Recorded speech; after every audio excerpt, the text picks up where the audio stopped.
Saan yung production line niyo po? Dito po. Una pa sa atin, walang tao. Grabe, Senator Rapi Tulfo nagulat sa pagpasok sa isang factory nang wala siyang madatnan na mga nagtatrabaho. Bakit kaya? Panoorin mo ang video na ito at ikaw na ang humusga. Saan yung production line niyo po? Dito po. Una pa sa atin, walang tao. Nagbukas pa yung boiler eh. Marami kayong violation dito.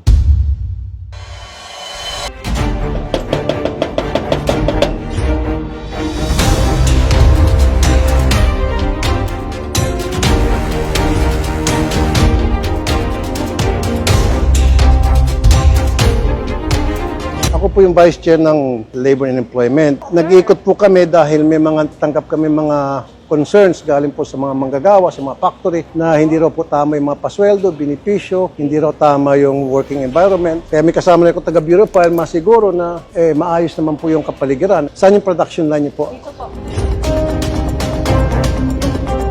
Sabi po, pakyawan ang mga manggagawa niyo rito. Piece rate. Piece rate, daily rate po. Yung piece rate po, depende po minsan pag merong season na peak season. Okay, so piece rate. Meron din kayo apprenticeship siguro sa TESDA, meron din. Meron ho. Okay. Minsan ho, yung mga nagsa-summer job. So, ibig sabihin, kailangan, siyempre, pag merong authority sa TESDA, pwede kayo magbayad ng mas mababa sa minimum dahil aprobado ng TESDA sapagkat pasok sa apprenticeship program. Bakit wala pasado wala ng mga tao? Sir, bale, naglilinis po kami PM, tapos na marami po kami stock.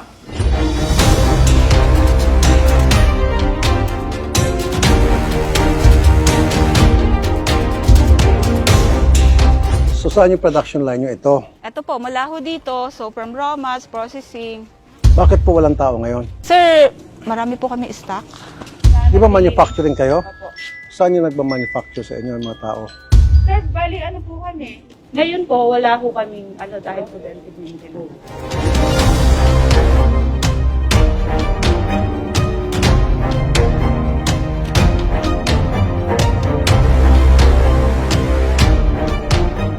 Ayon sa mga netizen, tila nakatunog daw ang mga nagbabantay sa factory dahil lang dumating si Senator Rapi Tulfo. Laking pagtataka ni isa, wala siyang nadatnan na empleyado upang tanungin ang kanilang kalagayan kung paano sila tinatrato ng kanilang mga employer. Ilan po mga tao nyo rito? Maabot kami minsan ng 200, 150. So, parang lumalabas seasonal ito? Yes sir, Meron pong time. titignan po natin kung sa documents nila is mga seasonal po talaga yung tinan mode of sa office. employment ng mga nila. So, kung kayo po ay nag-manufacture ng chichirya, hindi seasonal, tuloy-tuloy yan. Yes sir, dapat. Ay mga nagbukas pa yung boiler eh, kaya sabi kong ganyan, shutdown sila. So, ang kailangan ko lang po muna para ma-examine ng dole, yung pong piece rate order. Sabi po ng national wage wala raw po. Wow. Okay. No benefits, no overtime pay, 12 hours duty. Tapos, walang electric fan. So, ma'am, marami kayong violation dito. Kailan po i-correct nyo. So, gusto ko po yung mga hindi na ibigay ng mga OT, yung diferensya sa mga pakyawan, since wala naman pala kayong piece rate order, ibigay nyo yung difference. Kasi I'm sure yung mga manggagawa, nagtatrabaho yun ng 12 to 13 hours para mabuno lang nila yung minimum wage. Ipatawag ito. At gusto ko pagdating sa hearing, kasama ito at naibigay na sa mga manggagawa yung dapat na maibigay, yung nararapat. Dapat sumunod po tayo sa labor code. Labor code.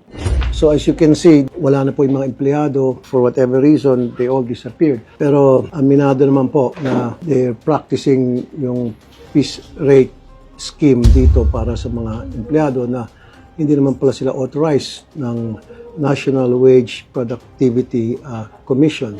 Nagpapa-implement sila ng tinatawag na apprenticeship.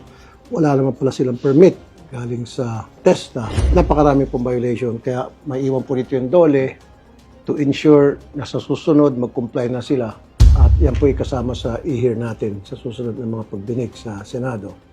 Isang pagpapatunay na grabe na ang ginagawa ni Senator Rapi Tulfo upang ipakita niya hindi lang sa mga OFW, sa mga seaman, maging sa iba ang kanyang natutulungan, maging sa mga ordinaryong manggagawang Pilipino na ipaglaban ang kanilang mga karapatan. Kaya naman na siya muna ang video na ito. Ikaw bilang isang Pilipino na ordinaryong manggagawa, kung ikaw ang tatanungin, isa ka rin ba na inaabuso ang iyong karapatan ng iyong employer? Well, i-comment mo na ang iyong reaction sa baba para naman mabasa ito ni Senator Rapi Tulfo.